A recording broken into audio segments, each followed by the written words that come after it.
इस सेशन में हम बात करेंगे एमएस वर्ड 2019 के नए इंटरफेस के बारे में। हालांकि इंटरफेस बिल्कुल सेम है। आइए सबसे पहले देखते हैं इसको ओपन कैसे करना है। यदि आप स्टार्ट पे जाएं यहाँ पे और यहाँ पे ऑल एप्स को क्लिक करें तो आपके पास जहाँ भी एमएस ऑफिस इंस्टॉल किया है आपको यहाँ पे मिल जाएगा। वर्ड को आप क्लिक करके ओपन कर सकते हैं, क्योंकि डब्ल्यू सेगमेंट में है तो नीचे की तरफ आपको ये मिल जाएगा। ये देखें, मैं विंडोज 10 प्रयोग कर रहा हूँ तो यहाँ पे मिल गया है। आप चाहें तो यहाँ वर्ड टाइप भी कर सकते हैं। सर्च बार में आपके पास यहाँ डेस्कटॉप ऐप आ जाएगी, आप क्लिक करें। यहाँ पे मेरे पास एमएस वर्ड का 2019 का स्टार्टिंग स्क्रीन ओपन हो गया है। यदि आप ध्यान से देखें तो लेफ्ट हैंड साइड पे रिसेंट ओपन डॉक्यूमेंट्स की लिस्ट है यहाँ पे, जो कि प्रिंट हो रखे हैं यहाँ पे। और अगर आप अन्य कोई डॉक्यूमेंट खोलना चाहते हैं तो ओपन अदर डॉक्यूमेंट से पिक कर सकते हैं। राइट हैंड साइड पे आपके पास काफी सारे टेम्पलेट्स दिए गए हैं, जिसमें आप चाहें तो ब्लैंक डॉक्यूमेंट भी पिक कर सकते हैं। यहाँ मैं ब्लैंक डॉक्यूमेंट पे क्लिक कर देता हूँ। जैसे आप ब्लैंक डॉक्यूमेंट क्लिक करेंगे आपके पास एक ब्लैंक डॉक्यूमेंट ओपन हो जाएगा, जो वर्ड 2019 के इंटरफेस के साथ उपलब्ध है। मैं आपको ये जरूर सजेस्ट करूंगा कि आप इस सीरीज को देखने से पहले हमारी ऑफिस 2010 की कंप्लीट सीरीज एक बार जरूर देख लें, क्योंकि मुख्यतः ऑप्शंस वही हैं, कुछ नए ऑप्शंस हैं जिनकी जानकारी इस सीरीज में आपको मैं देने वाला हूं। तो आइए अब वर्ड 2019 के इंटरफेस की जानकारी लेते हैं। आप यदि यहाँ ध्यान दें तो आपके पास यहाँ ऊपर की तरफ quick access tool bar available है, जो टाइटल बार के साथ जुड़ी हुई है। राइट हैंड साइड पे 3 ऑप्शन आपके पास हैं। अब यहाँ आपके पास नीचे की तरफ आए तो मेन्यूज दिए गए हैं, फाइल है। यहाँ यदि आप नीचे की तरफ आए तो आपके पास टैब्स दी गई हैं। फाइल टैब है जिसमें बेसिक फाइल हैंडलिंग से रिलेटेड ऑप्शंस अवेलेबल हैं। होम टैब है। होम टैब में यदि आप देखें तो काफी सारे बेसिक ऑपरेशंस हैं जो हमने ऑफिस 2010 में भी देखे हैं। यदि आपने वो सीरीज नहीं देखी तो प्लीज उसे एक बार देख लें। हर टैब के साथ एक रिबन जुड़ा हुआ है। जैसे आप यदि देखें तो ये पूरा का पूरा रिबन प्रोसेस है। हर रिबन के साथ ग्रुप्स बने हुए हैं। यदि आप यहाँ देखें तो क्लिपबोर्ड एक ग्रुप है, फॉन्ट एक अलग ग्रुप है, इस तरह से पैराग्राफ अलग ग्रुप है। तो काफी सारे ग्रुप्स यहाँ अवेलेबल हैं।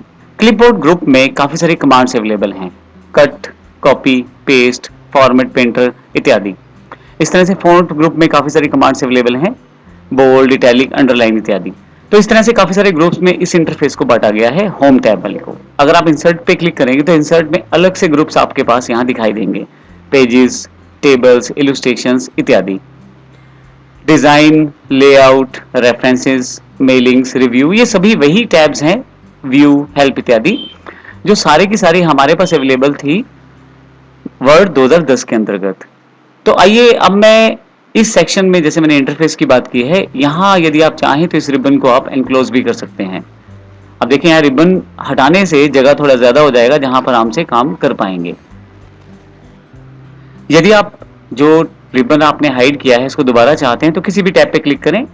बिल्कुल लास्ट में पिन का एक ऑप्शन दिया गया है, पिन द रिबन, इसे क्लिक कर दें तो अब की बार रिबन जो है वहां स्टेबल हो जाएगा, वापस नहीं हाइड होगा। नीचे की तरफ यदि आप देखें तो आपके पास एरिया दिया गया है जहां आप टाइपिंग वर्कआउट कर सकते हैं। यहां आप अपने डॉक्यूमेंट्स को जनरेट कर सकते हैं।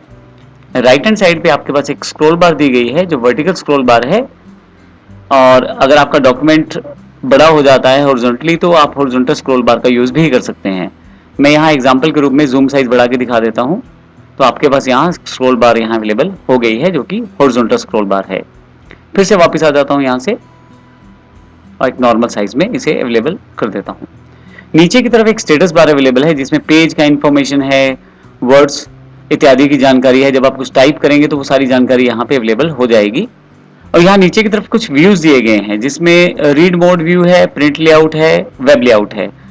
सबसे लास्ट में जूम का एक बटन दिया गया है, प्लस या माइनस के निशान से आप जूम लेवल बढ़ा और घटा सकते हैं। इसके अलावा स्लाइडर भी बीच में दिया गया है जिससे आप कम ज्यादा कर सकते हैं जूम को। तो ये मेरे पास जूम लेवल मैंने यहाँ पे सेटअप कर दिया है। एमएस वर्ड में काम करते समय एमएस वर्ड एक ऑप्शन आपको देता है रूलर का। डिफॉल्ट रूप से देखिए 19 में ये ऑप्शन अभी डिसेबल था, लेकिन मैं इसे एनेबल कर सकता हूँ।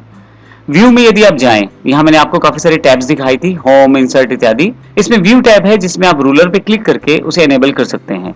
रूलर जिससे कि आप मार्जिन्स को सेटअप कर सकते हैं और अपनी चीजों की डायमेंशन, यानी कि जो ग्राफिक्स या जो आप ऑब्जेक्ट डालना चाहते हैं अपने वर्ड में, अपने डॉक्यूमेंट में, उन सब की आप डायमेंशंस वगैरह भी सेटअप कर सकते हैं।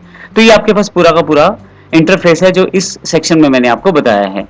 नेक्स्ट सेक्शन में हम जो चीजें नई हैं, जो एमएस ऑफिस 2010 में नहीं था, क्योंकि कंपैरिजन हमारा ऑफिस 2010 से है क्योंकि हमारा पिछला ट्रेनिंग 2010 पे आधारित है।